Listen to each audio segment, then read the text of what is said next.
уникальлылыгы Хәниянең тарихта кешегә миллион кеше яшиме, миллионы белеп тә аны хөрмәт иткән ягы беләсезме нәрсәдә? Аның кешелеклеге, мин бер концертына бардым Хәниянең. Хәниягә тиз генә кирип чыктым. Бу әле бу дөньядан китер алдыннан гына озакта түгел. Хәния, нихәл, ой Риздә ди. Без аның белән әллә ни концертларда да бик очрашмый идек. Чөнки мин театрда эшләгәчтән ул солянкаларда юк инде, очрашмый идек. Ну, ул шуны хәтта якын иттереп, мине зурлап, кочаклап, күрешеп, мин белән фотоларга төште.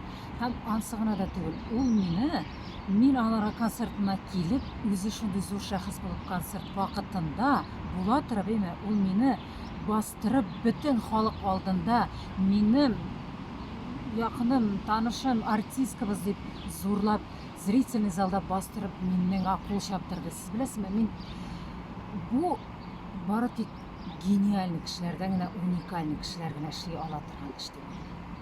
Менә шуңа күрә гомердә дә, мәңгедә дә беркемнең дә исеннән чыкмас, акылыннан китмәстер дим мин Хәнияне, чөнки аның йөзендә, җанында иде ул яхшылык, кешелеклелек һәм башка калган кешеләргә хөрмәте.